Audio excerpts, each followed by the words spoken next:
namanya. Amin.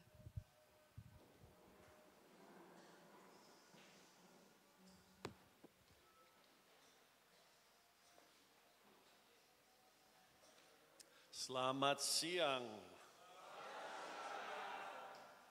Selamat ketemu.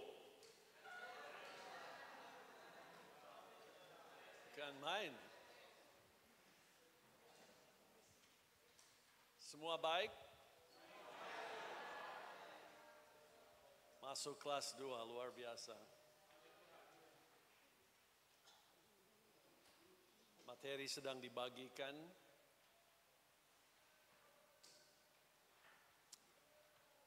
Sekian tahun yang lalu saya duduk di mana saudara duduk. Dan kelas 1, kelas 2, kompleks ini sudah banyak berubah. Banyak berubah. Luar biasa, semua bagus. Tuhan setia dalam pelayanan Levan dan saya hadir karena memang Indonesia selalu di hati kami. Saya jadi besar di Sulawesi Utara, dari umur 9 bulan sampai umur 15 tahun baru ke Amerika untuk akhir SMP dan SMA, tapi masuk sekolah Alkitab di Beijing sini.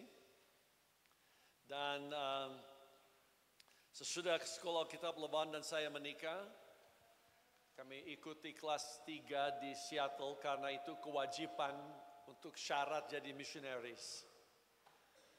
Padahal sekolah di sini jauh lebih bagus. Dan sesudah kami menikah, kami mengajar di Beijing di sini 1 tahun. Sebelum orang tua panggil ke Sumatera Utara dan kami 11 tahun melayani di Purbasari. Banyak sejarah, saya tidak akan banyak ambil waktu buat itu. Sebentar malam rupanya ada gabungan dan beberapa hamba Tuhan dari wilayah Malang akan ikut serta. Jadi kami akan bicara sedikit mengenai Nehemia dan beberapa pelajaran dari kitab Nehemia itu. Tapi hari ini saya terbeban untuk bawa buat saudara satu mata pelajaran mengenai mendengar suara Allah. Mendengar suara Tuhan itu sesuatu yang penting sekali.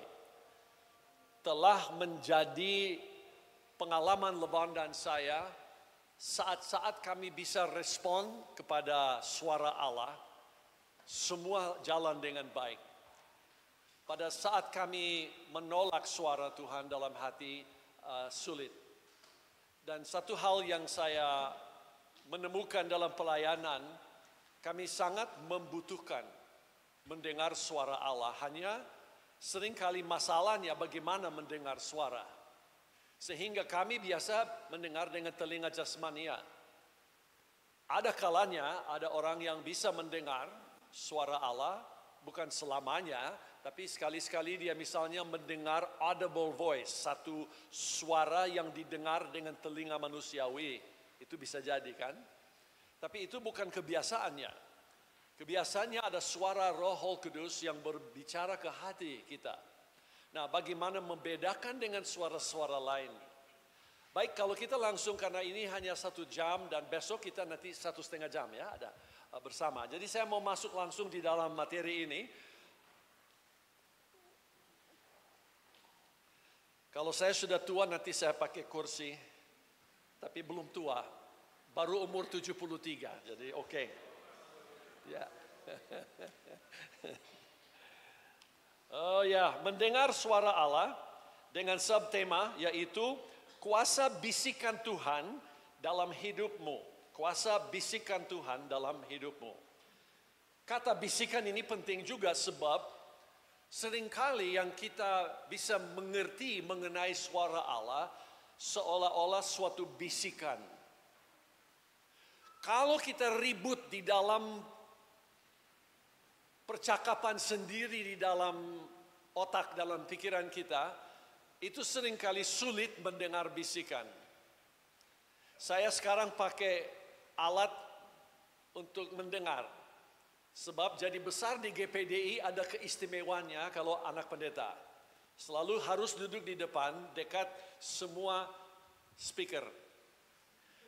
Dan selama saya tahu di Indonesia, Di sini sekarang tidak, sudah modern semua. Dulu waktu saya jadi besar, yang atur itu sound system dia hanya tahu nomor 10.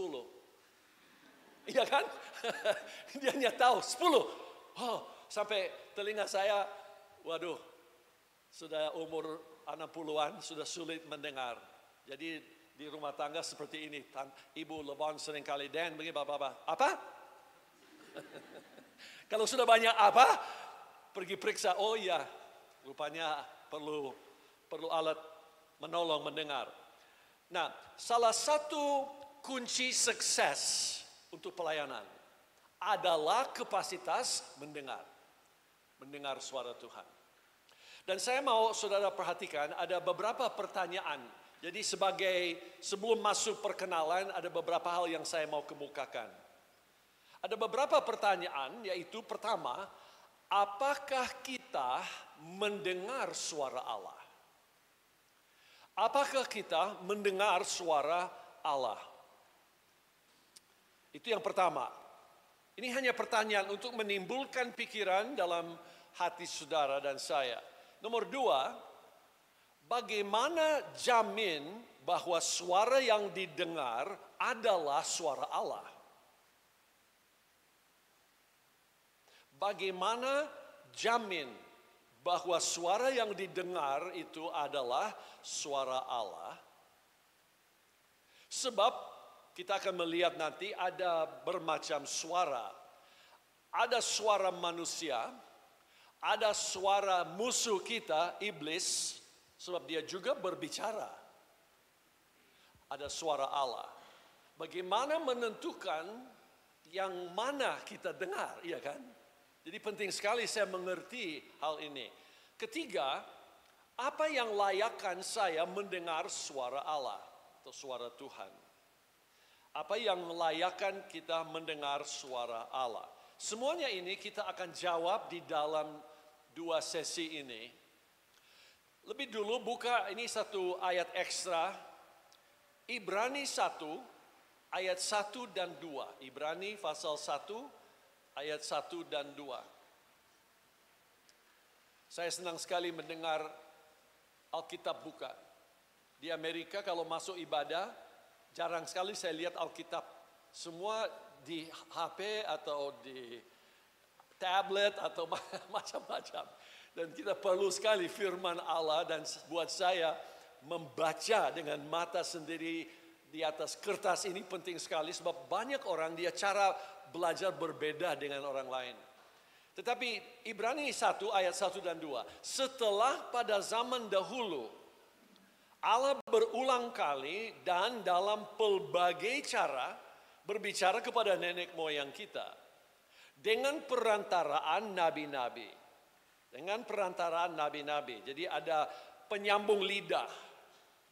Pada zaman akhir ini Ia telah berbicara kepada kita dengan perantaraan anaknya. Jadi Yesus, saudara tentu sudah pelajari Yohanes pasal 1 dan mengerti bahwa dia adalah firman dan dia berbicara. Kalau Allah dalam oknum Yesus Kristus berfirman, itu hidup adanya. Kalau saya pegang Alkitab dalam tangan saya, itu masih huruf di atas kertas.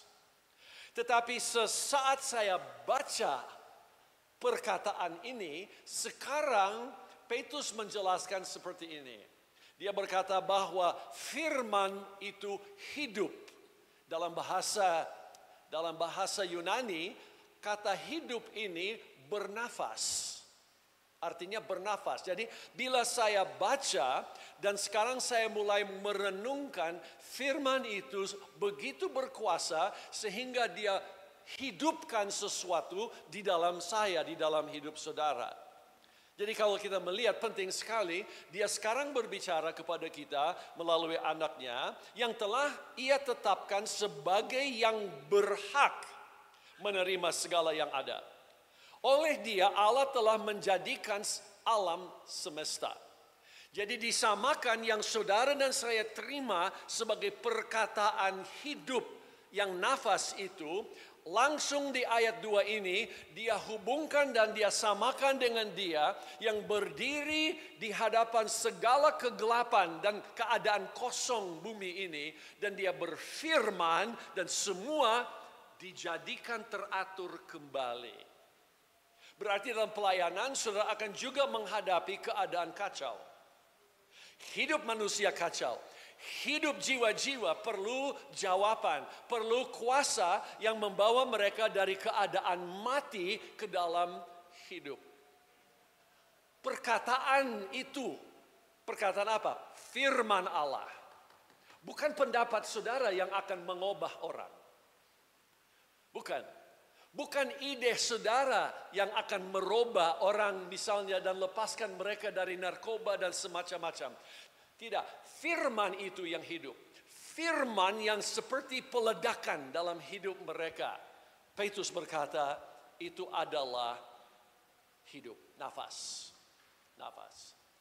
Nah, ada juga pertanyaan, mengapa Allah berbicara? Why does God speak? Mengapa dia berbicara? Saya sampaikan saja 4 ayat ya. Catat ayat ini tidak ada di makalah. Kejadian 3. Ayat 8 sampai 10 misalnya, tidak perlu dibaca sekarang, tetapi dia mencari persekutuan atau komunikasi dengan kita.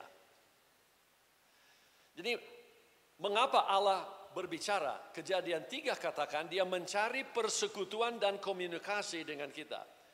Kedua, Mazmur 33 ayat yang ke-6, dia berbicara untuk mencipta.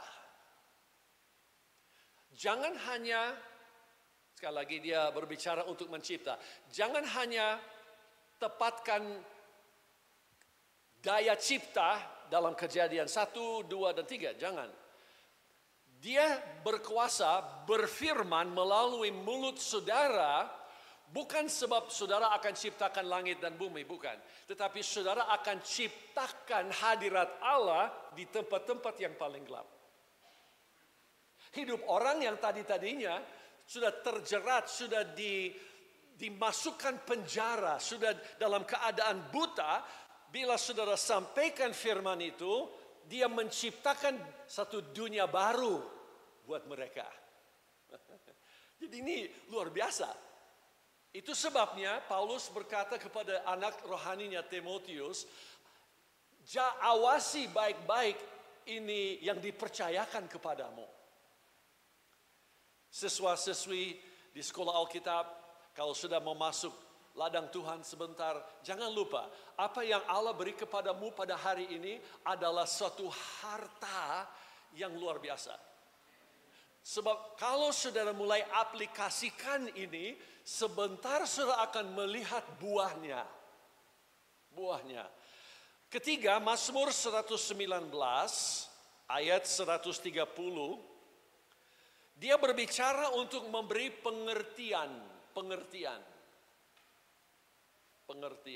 Wah, ini semua ayat-ayat, ada banyak ayat sokongannya, tapi saya tidak sempat sampaikan.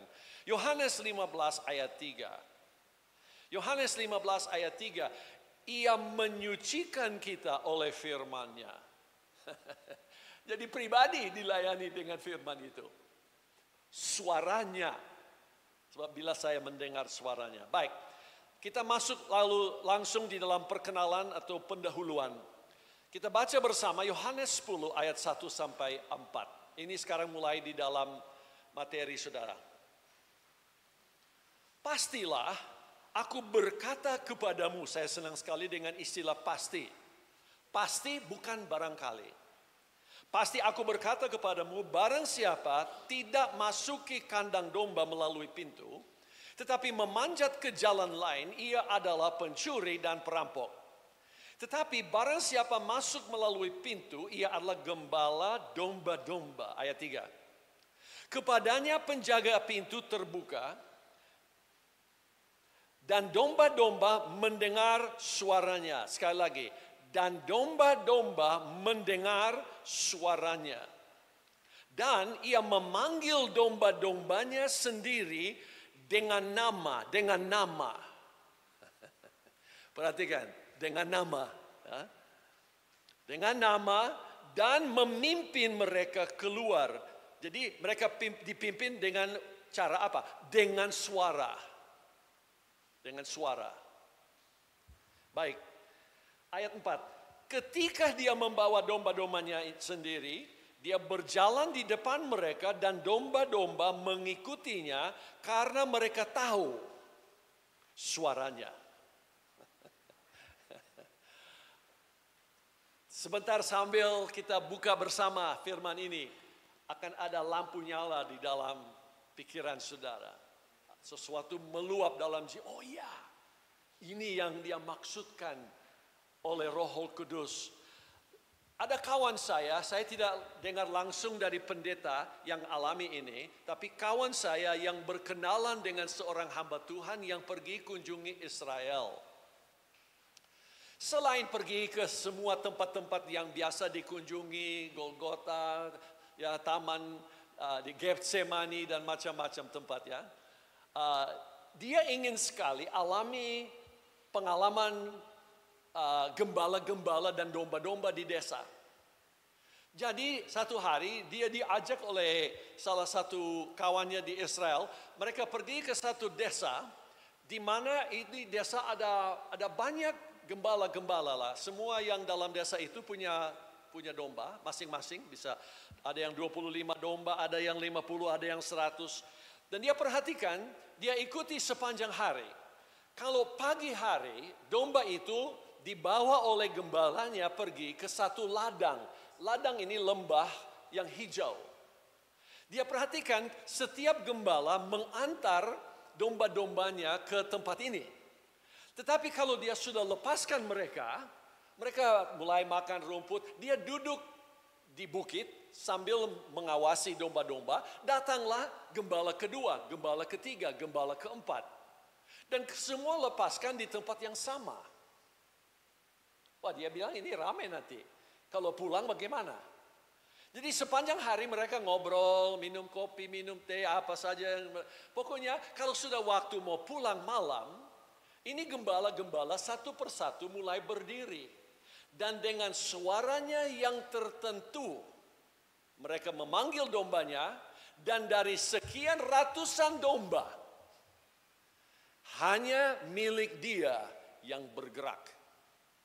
Dan mereka ikut gembala ini kembali ke kandang. Gembala kedua langsung, gembala ketiga. Baru dia mengerti betapa erat ini pergaulan di antara domba dengan gembalanya.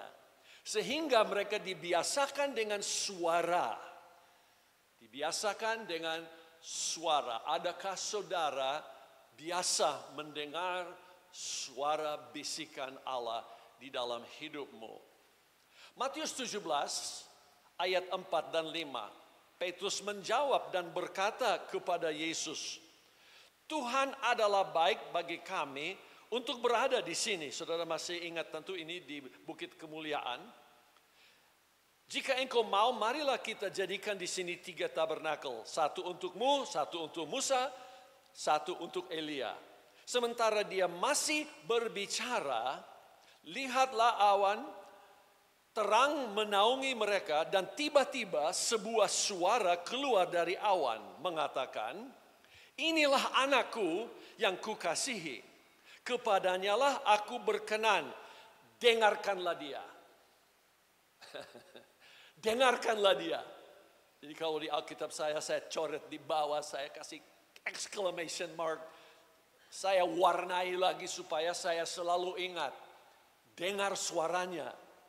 Dengar suaranya. Ya, jadi ayat dalam Matius 17 ada banyak konteksnya. Tetapi saudara bisa mengerti, ini penting sekali. Bahagian A. Apa yang membuat kita berbeda dari orang yang tidak percaya? Pernah saudara renungkan? Apa yang membedakan saudara dengan orang yang tidak kenal Tuhan? Saudara mengerti ya? Bahwa saudara dan saya sekarang mempunyai suatu pergaulan dengan Yesus. Kita yang asing, kita yang mati, Efesus 2 berkata, kita telah dihidupkan, kita dibangkitkan, dan sekarang kita berada di dalam satu relasi, satu hubungan dengan Yesus. Berarti roh yang menghidupkan roh manusia ini diberi kapasitas untuk mendengar. Telinga dibuka. Ini sudah menjadi keistimewaan orang yang percaya. Berarti masuk ke bahagian B, kita perlu mendengar bisikan suara Tuhan. Sebab di dalam setiap tahap dan musim hidupmu akan ada saat-saat di mana saudara membutuhkan jawaban yang jelas. Saya cerita sama kelas 1 tadi, Levon dan saya pernah hanya bertemu, mungkin minum kopi sama-sama 1-2 kali sebelum saya ke sekolah Alkitab. Belum begitu banyak berkenalan meskipun di satu kaum muda bersama-sama. Sesudah puasa 3 hari 3 malam, rasa mau mati. Saudara mengerti? 3 hari 3 malam, wah Tuhan berbisik ke hati saya. Itu seperti ide yang dalam pikiran dan saya langsung tahu ini sesuatu dari Tuhan. Yaitu saya harus menulis surat ke Amerika dan saya minta dia menikah dengan saya. Sewaktu saya masih di Indonesia. Jadi waktu saya tulis surat itu dulu bukan seperti SMS sekarang. Enggak, saudara untung sekali. Ya, kalau dikasih handphone, saudara masih bisa pakai YouTube atau apa. Komunikasi, kami harus tulis surat. Dan saya minta dia menikah dengan saya, 2 minggu baru dia dapat surat itu. Bayangkan, saya jawabannya 1 bulan loh. 1 bulan baru terima. Dan waktu saya baca senang juga sebab ada yes yang besar. Ya. Itu dia di belakang sana. Yes besar. Tetapi saudara-saudara perhatikan. Sebab kami melihat di sini, penting sekali mengerti ini sebab perlu mendengar bisikan pada saat-saat tertentu keputusan-keputusan besar dalam hidupmu. Warna kaos kaki yang saudara pilih tadi tidak membutuhkan suara Tuhan. Ayo. Dulu ada siswa begini. Hei, tolong pel lantai ya. Saya belum dengar Tuhan, Om. Kurang.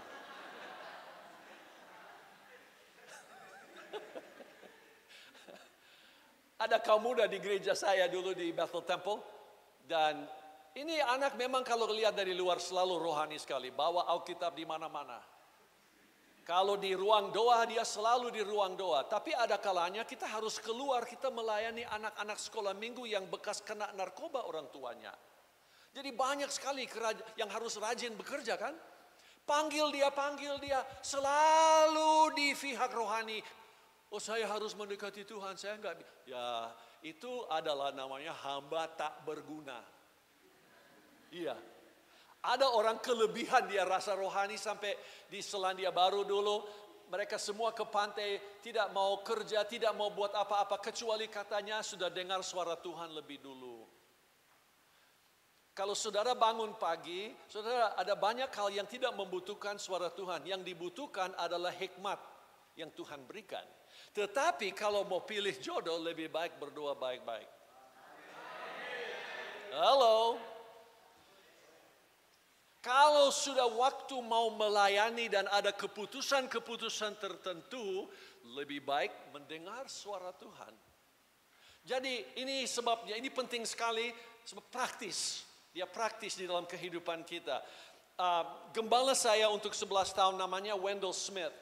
Dan dia sukses dalam hampir semua keputusan gereja yang dia jalankan. Setiap kampus yang dia buka, setiap usaha yang dia lakukan sebagai sidang, ya, hampir semua sukses. Dan lama-lama saya belajar rahasianya. Rahasia Om Wendell gampang sekali. Dia berkata, I pray and I obey. Saya berdoa lalu saya taat menurut.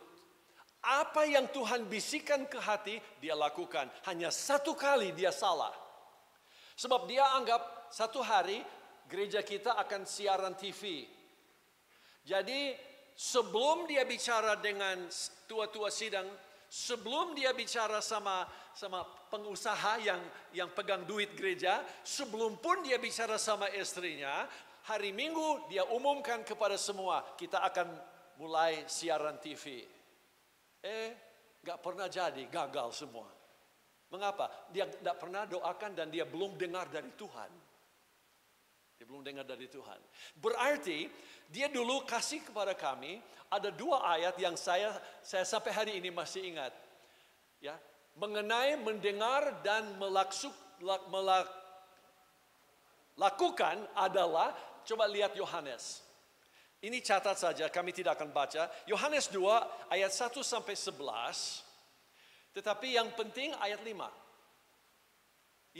Ibu Yesus berkata kepada pelayan-pelayan, apa yang dikatakan, lakukan. Ini terjadi di mana? Perjamuan kawin di Kana. Mujizat Yesus yang pertama. Sebenarnya ikuti konteks, saudara mengerti bahwa ada sedikit Yesus berkata ya belum waktunya dan sebagainya. Tapi ibu ini pintar sekali dan dia benar dipimpin oleh Tuhan. Dia berkata pada para pelayan, apa saja yang dia katakan, lakukan. Dan benar, waktu dia suruh mengambil air dan mengisi tempat berkas-berkas ini yang besar, menurut perkataannya, mujizat terjadi. Saudara bisa mengerti. Nah, satu ilustrasi lagi adalah Lukas pasal yang kelima.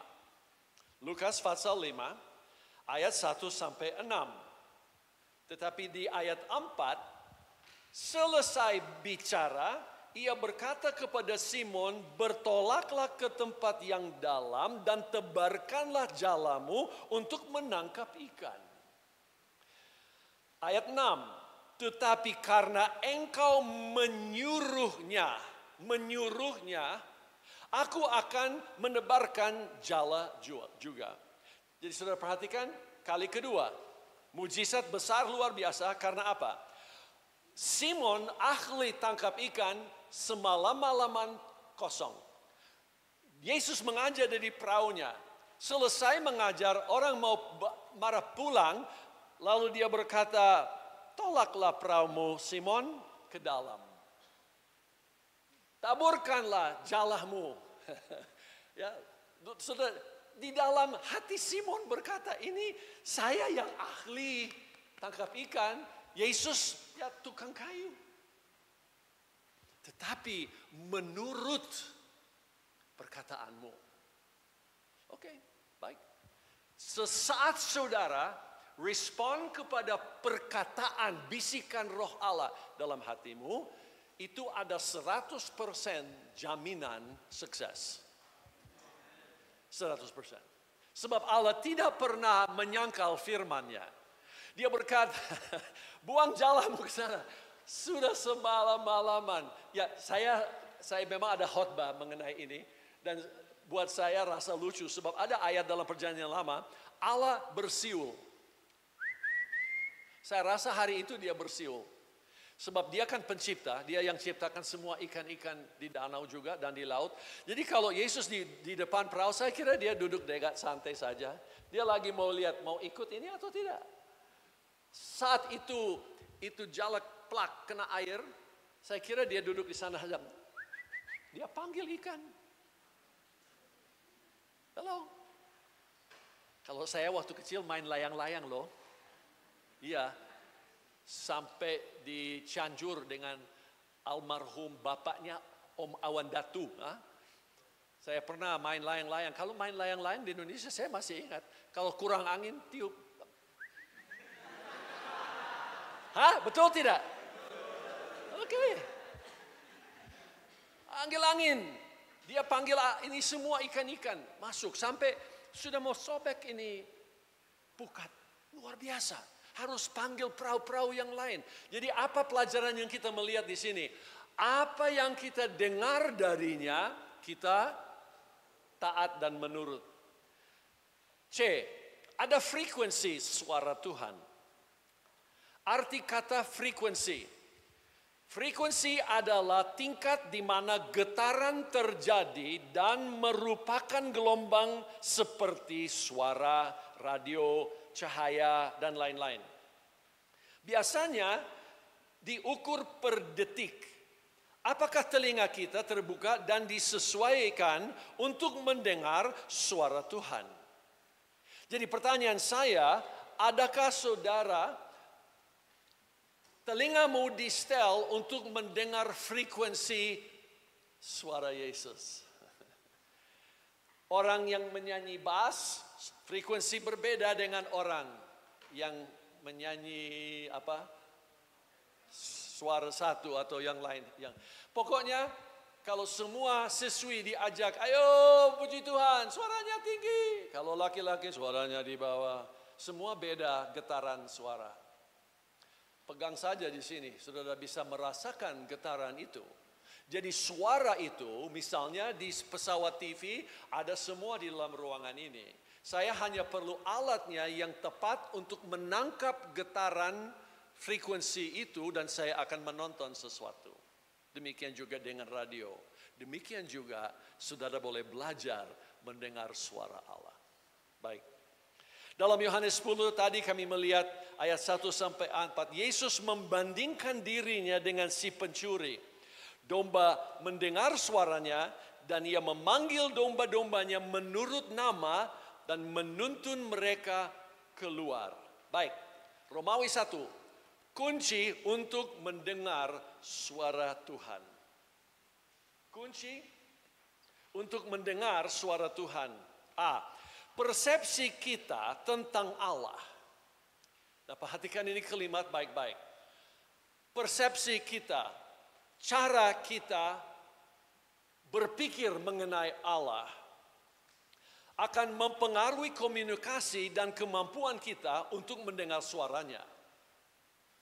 Misalnya, kalau saudara menganggap Allah itu terlalu jauh, saudara berkata, dia tidak akan dengar saya dan dia tidak akan berbicara dengan saya. Kalau saudara melihat Allah sebagai oknum yang pemarah, dia oknum yang hanya mau mencari kesempatan untuk pukul dan ya pokoknya dia selalu kejam. Saudara akan segan untuk mendekati, untuk mendengar suaranya. Saudara mengerti ya, persepsi saudara mengenai Allah sangat mempengaruhi kapasitas mendengar dia. Saya akan kasih kesaksian sebab Levan dan saya pernah alami ini dengan seorang ibu yang datang dari Rusia. Dia datang waktu masih pemudi ke gereja kami dan dia terima Yesus sebagai juru selamat. Lalu dia menikah dengan pengerja yang dulu pernah tinggal di rumah kami, saudara JR. Dan kalau sudah mereka menikah sudah lebih setahun dan sekarang sudah mau lahir anak mereka yang pertama. Jadi mereka mengundang saya dengan Levan untuk makan siang sesudah ibadah hari Minggu. Kami ke rumahnya, masakannya semua baik, semua beres.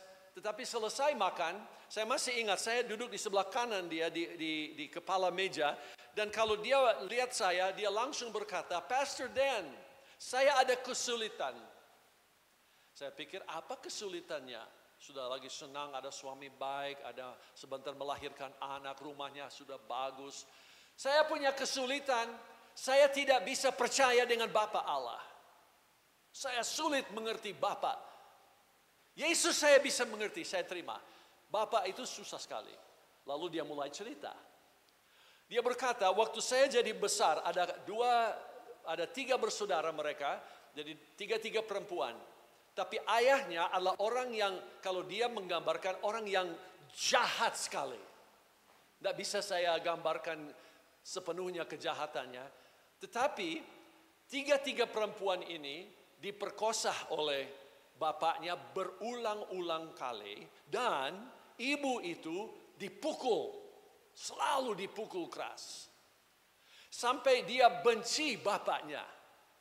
Dan akhirnya ada satu saat di mana mereka bisa lari dan luput dari rumah itu. Akhirnya mereka datang ke bahagian negara Florida, Amerika bahagian yang agak ke selatan dan panas. Di Florida dia dapat pekerjaan biasa, tetapi dia melamar untuk satu pekerjaan di Seattle dan dia melamar menjadi sekretaris dari ibu Bill Gates yang punya Microsoft. Berarti pekerjaan yang istimewa. Waktu dia bekerja di kantor, ada yang undang dia datang masuk ibadah di City Church. Di ibadah dia menerima Yesus sebagai juru selamat. Lama-lama dia ketemu JR, sekarang kita lagi omong. Tetapi saya bisa lihat, sambil dia menangis, dia berkata, tolong saya mengerti Bapak. Mengapa Bapak meninggalkan kami dan mengizinkan kami mengalami keadaan seperti itu.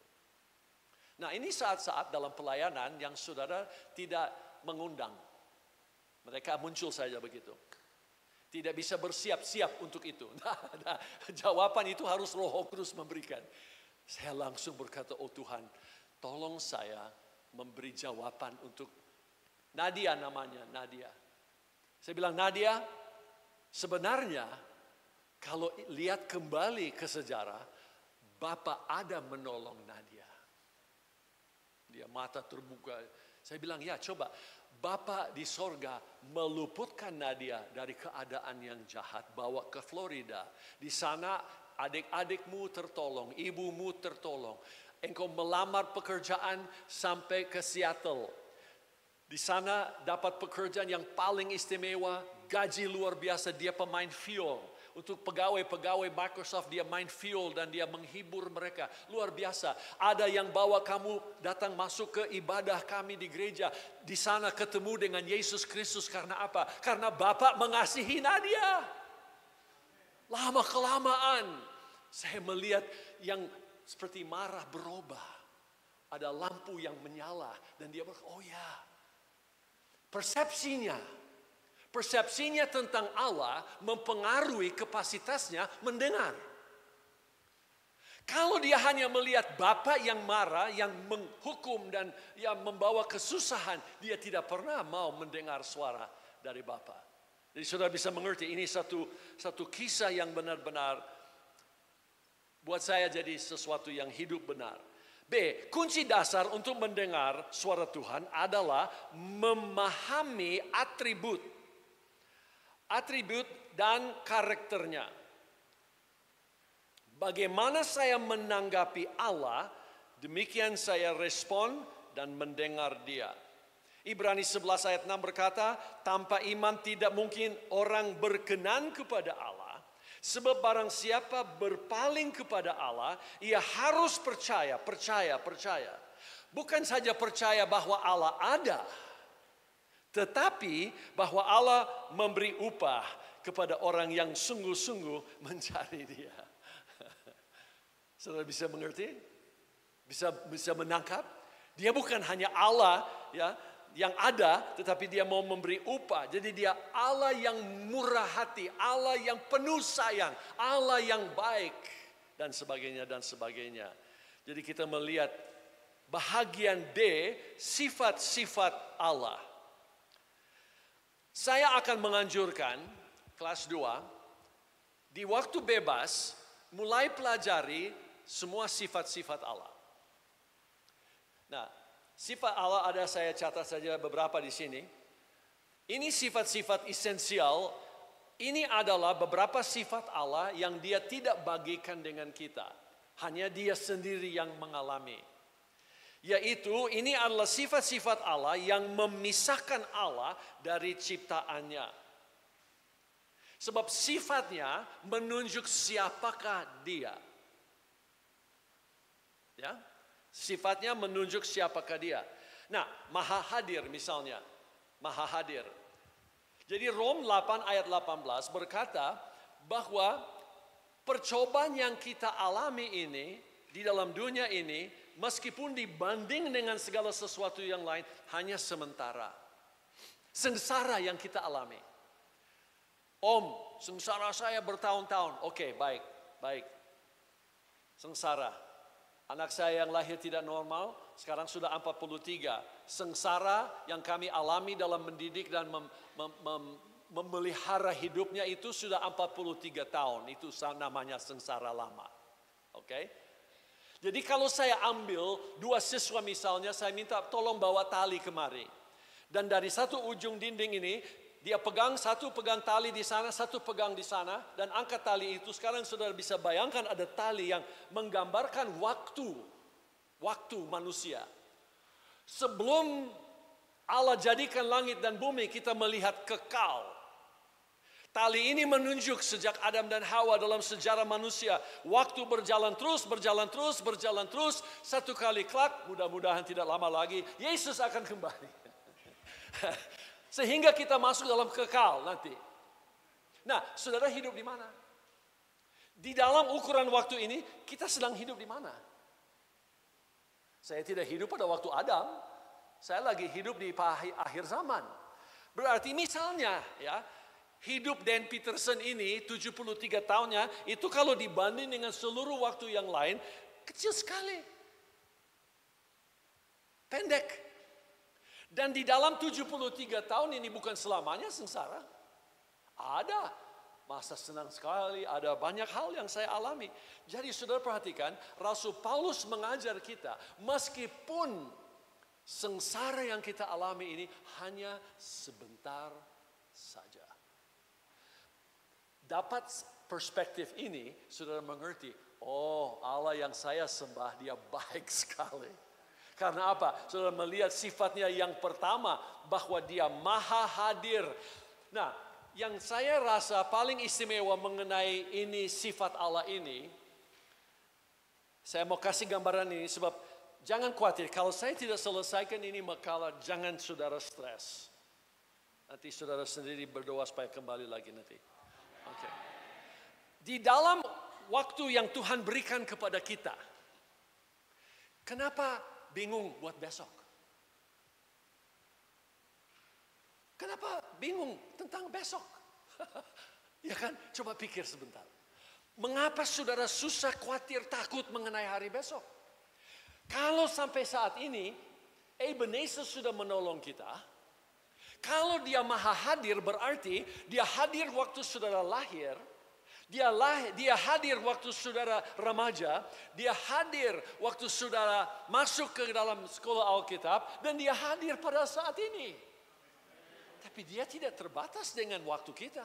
Sebab dia masih hadir di besokmu. Oh, ini rubah perspektif. Kalau saya mengerti dia yang maha hadir, saya bisa percaya dalam dia. Mengapa? Sebab saya besok saya bisa serahkan dalam tangannya. Ada yang berkata, takut perang dunia ketiga? No. Saya tidak takut. Apa mungkin jadi? Mungkin. Apa kemungkinan ada orang percaya bisa mati di peperangan itu? Ya, mungkin. Tetapi saya tahu satu hal. Yesus yang saya sembah, Allah yang maha hadir, dia juga ada di masa depan saya. Dan coba lihat ini. Dia lagi berkata, Dan, jangan takut. Ayo, saya sudah mengatasi semuanya. Saya sudah mengatasi semuanya. Saya sudah berdiri di sini. Semua kuasa-kuasa setan yang mau menghalangi, yang mau merusak pelayananmu, jangan khawatir. Aku sudah atasi semuanya. Kalau saya dapat perspektif ini, terbuka sekali hati saya untuk bisa mendengar suaranya. Beberapa sifat yang lain, dia maha tahu. Dia maha kuasa, berarti tidak ada yang mustahil bagi dia. Dia dahsyat sekali. Dia kekal. Dia tidak dibatasi dengan waktu. Dan dia tidak pernah berubah. Tetapi ada juga sifat-sifat moral Allah. Ini adalah sifat-sifatnya yang dimiliki bersama manusia. Sifat-sifat yang dimiliki bersama manusia berarti dia membagi sifat ini dengan saudara dan dengan saya. Antara lain, ya, suci,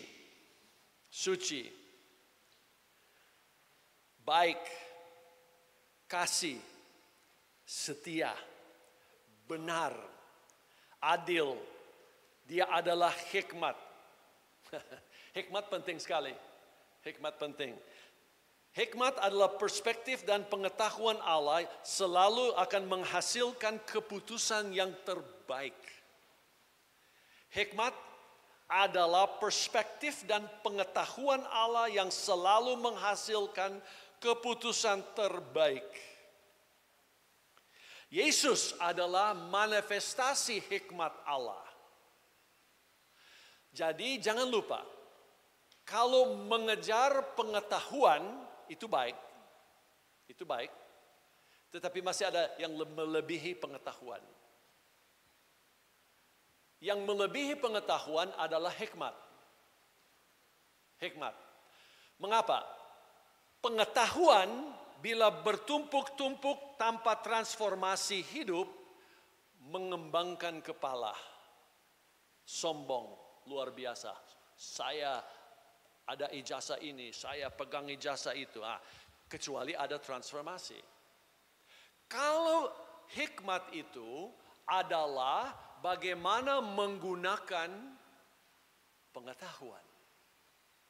Ya, anak saya waktu dia umur 16 tahun, dia bisa mulai belajar setir mobil. Selama dia umur 13 tahun, dia sudah lebih pintar setir mobil dari saya. Mengapa? Sebab di komputer dia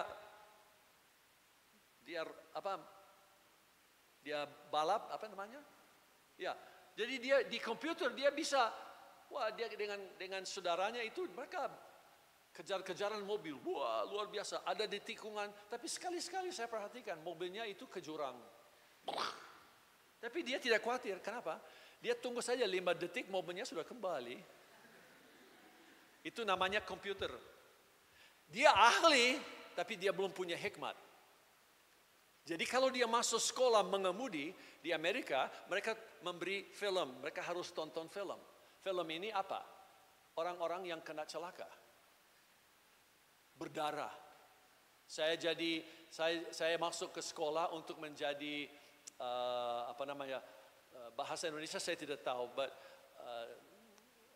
melayani orang-orang yang di kota. Saya bantu polisi. Jadi saya lebih dulu ke rumah orang kalau misalnya ada yang tembak mati atau ada celaka atau apa. Jadi penasehat ya buat kantor polisi, tapi tidak pernah jadi sebab akhirnya dipanggil gembala di lain tempat. Tapi di sekolah itu mereka tunjuk ini semua. Wah, saya lihat celakanya luar biasa dan saya tidak tahan lihat darah, saudara. Kalau saya lihat darah, mau pingsan saja itu. Tetapi itu membuat saya hati-hati di jalan. Hikmat yang mengendalikan pengetahuan. Itu sebabnya kalau kita melihat dia menjadi hikmat kita, jadi saudara boleh lihat Wahyu 5 ayat 12, ayat itu boleh dicatat saja. Wahyu 5:12, Kolose 2 ayat 3. Anak domba yang disembelih itu layak untuk menerima kuasa dan kekayaan dan hikmat. Kolose 2 ayat 3, dalam dia tersembunyi segala harta, hikmat dan pengetahuan. Baik, satu contoh tentang kebaikan Allah. Kapasitas untuk mendengar suara Allah dipengaruhi oleh tanggapan kita tentang kebaikan Allah. Kecuali kita yakin bahwa Allah itu baik adanya, maka keraguan mulai menyusup dan melemahkan hati. Penting sekali untuk setiap orang percaya mempelajari sifat-sifat Allah ini. Saya tidak ada waktu membuka ke sini, tetapi Daud menyadari kebaikan Allah. Ini boleh diperiksa, saudara boleh baca dari Mazmur 86 ayat 1 sampai 10 dan ayat 15 sampai 17. Daud sedang mengalami kesusahan, dia sedang dikejar-kejar oleh Saul, dia masuk keluar lubang perlindungan, dia sedang dikejar dan berapa kali mendekati maut. Tetapi Daud berkata, Tuhan, aku berseru kepadamu. Bahasa Inggris berkata, I emptied my soul to you. Jiwaku kutumpahkan di hadiratmu. Jiwa itu apa? Mind, will, and emotion. Pikiran, kehendak, dan emosi. Allah tidak gugup dengan emosi saudara. Jangan khawatir. Jadi Daud berkata, Tuhan, mengapa ini semua terjadi? Oh ya, tetapi aku ingat, Engkau adalah Allah yang baik. Berarti semua yang Engkau rencanakan buat hidupku itu juga baik. Jadi ini ada satu pelajaran yang tersendiri. Kalau saudara mau sedikit saya kasih mengenai kebaikan Allah ini. Ada 4 pernyataan tentang kebaikan Allah. Satu, Allah adalah baik oleh dan di dalam dirinya sendiri. Allah adalah baik oleh dan di dalam dirinya sendiri. Berarti kebaikan ini, sifat ini tidak dia terima dari sumber lain. Dia adalah baik. Kalau dia menerima dari sumber lain berarti ada yang melebihi Allah. Betul tidak? Berarti dia menerima dari lain sumber. Jadi kita melihat kebaikannya itu juga bisa dilihat di dalam tahap-tahap ciptaan. Tahap-tahap ciptaan. Jadilah terang seperti dia melipat tangannya, dia berkata, baik. Semua yang dia kerjakan baik. Memisahkan air dan darat, ayat 10. Lipat tangan lagi, ini baik. Semuanya, tumbuhan, benda-benda terang, makhluk hidup di laut, burung dan sebagainya. Sampai ke manusia, dia sebut sungguh baik. Jadi satu, baik semua, tapi sampai ke kita, very good, baik. Ketiga, kebaikan Allah tidak bersifat sementara. Tetapi maha luas dan kekal adanya. Saudara dan saya hari ini harus yakin bahwa dia baik. Harus yakin bahwa dia baik. Mazmur 25 ayat 8 berkata, Tuhan itu baik dan benar. Mazmur 25 ayat 8. Nahum 1 ayat 7. Tuhan itu baik, kata Nahum. Mazmur 119 ayat 68. Engkau baik dan berbuat baik. Terakhir, lebih kita diyakinkan akan kebaikan Allah, maka doa kita mengambil posisi iman. Jangan hanya berdoa kalau di dalam kepicikan. Jangan hanya berdoa bila ada di lubang perlindungan dan bom-bom lagi jatuh. Berdoa pada waktu semua baik, dan itu doa akan sediakan jalan ke depan. Semua doamu mempersiapkan besokmu. Berdoa buat kemarin tidak berarti lagi. Sebab kemarin sudah berlalu. Berdoa sekarang adalah membuka jalan besok. Kalau tunggu sampai bahaya datang baru berdoa, terlambat. Itu tinggal kemurahan Tuhan. Ya kan? Jadi kita melihat, nah semua yang saya sampaikan mengenai kebaikan Allah itu baru satu sifatnya. Semua yang mengenai kebaikannya. Jadi kalau saudara pelajari semua sifat-sifat, misalnya, mau pelajari mengenai kesetiaan Allah itu hebat, dahsyat sekali. Dan itu sangat menguatkan dan mengubah posisi iman. Nah, bukti kebaikan Allah setelah Musa berhadapan Allah, muka dengan muka, dia perlu jaminan. Tuhan, aku harus tahu bahwa Engkau menyertai kami masuk ke dalam tanah ini. Jadi apa yang jadi? Tuhan bawa di atas gunung, meletakkan Musa di dalam lubang gunung itu, dan dia dengan tangannya menutupi dan dia hanya bisa melihat dari belakang. Tetapi siapa yang dipamerkan di hadapan Musa? Allah yang baik adanya. Allah yang dahsyat. Allah yang mulia. Saya akan kunci dengan satu kesaksian. Levan dan saya dulu 9 tahun menjadi gembala misi untuk gereja kami di City Church. Jadi tugas kami adalah membawa siswa-siswi ke beberapa negara. Jadi ada kelompok-kelompok yang mereka pilih tempatnya, dan satu saat kami bawa ke Afrika Selatan. Di Afrika Selatan mau selesai pelayanan beberapa hari, kami diajak pergi ke satu tempat di mana semua anak-anak dan bayi yang ada di tempat itu adalah rumah sakit anak-anak yang kena AIDS, penyakit AIDS. Dan sudah selesai semua, kita memang terharu sekali, terpengaruh dengan melihat keadaan. Semua itu mereka sudah menerima Yesus. Mau tutup acara, mereka berkata pergi ke tempat perlindungan permainan dan nanti kita bawa beberapa anak untuk main sama-sama dengan siswa-siswi. Saya langsung lihat ada siswi yang angkat baby yang kecil, wah mereka senang dengan baby kecil. Tapi saya lihat tidak lama sudah ada tetesan air mata. Saya tahu, ini ada connect emosi ini. Begitu saya lihat, saya dipegang dari kaki kiri ini, ada anak laki-laki umur, tidak tahu mungkin 3, mungkin 4, dia peluk kaki saya. Lalu dia lihat ke atas. Waktu dia lihat ke atas, saya lihat ke matanya, saya tahu, di dalam hati saya tahu, dia minta diangkat. Tapi saya harus jujur dengan saudara. Saya ada peperangan, 10 detik berperang. Angkat tidak angkat, angkat tidak angkat. Kasiannya, sudah hamba Tuhan sekian lama masih ada peperangan. Tapi itu keadaan, sebab tidak mengerti AIDS penuh. Untung angkat menang. Sebab waktu saya angkat dia, waktu saya letakkan dia di sini, dia pegang leher saya dan dia letakkan kepalanya ke sini. Lalu saya mulai hancur. Tapi saya lain dengan siswi yang ada. Saya pergi ke ujung tempat itu dan saya lihat ke langit. Dan saya berkata, Tuhan ini tidak adil. Dia tidak salah. Dia tidak salah. Tetapi dia sekarang kena penyakit yang mengutuk hidupnya kecuali Engkau sembuhkan. Seolah-olah saya mengomel kepada Allah. Tetapi dia berkata, Den, saya kirim kamu ke situ untuk peluk dia. Karena apa? Aku baik. Dan aku mau menunjukkan kebaikannya. Dan tanganmu menjadi tanganku. Dadamu menjadi dadaku. Jadi hari itu saya belajar. Saya belajar bahwa kebaikan Allah dapat mengatasi setiap keadaan, setiap dosa, setiap penyakit. Karena apa?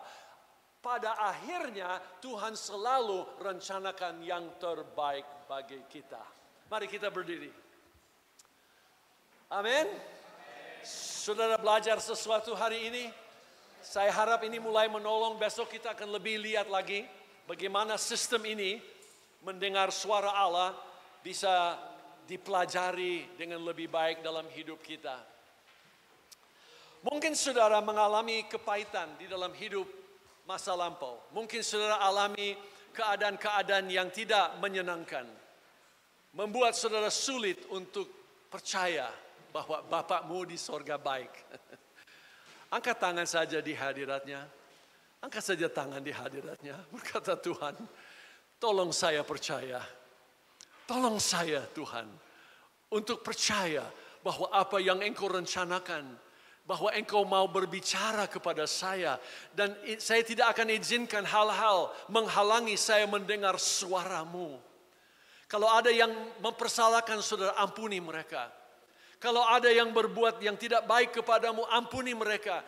Izinkan kebaikan Allah itu menyirami keadaan hatimu dan memberi pemulihan yang sepenuhnya. Agar engkau sanggup mendengar dengan baik. Tuhan Yesus, kami mengangkat tangan di hadirat-Mu. Dan kami percaya bahwa hari ini siswa-siswi di kelas 2 melihat sesuatu dari firman-Mu Tuhan yang akan membekali mereka untuk pelayanan sebentar. Biarlah mereka tajam mendengar suara-Mu. Pimpin mereka di dalam jalan yang lurus dan jalan yang baik. Agar mereka sukses di dalam setiap keputusan hidupnya. Dan nama Yesus yang dipermuliakan. Terima kasih ya Bapa. Bungkus kami sepanjang hari ini dalam segala pelayanan. Awasi pikiran kami, hati kami.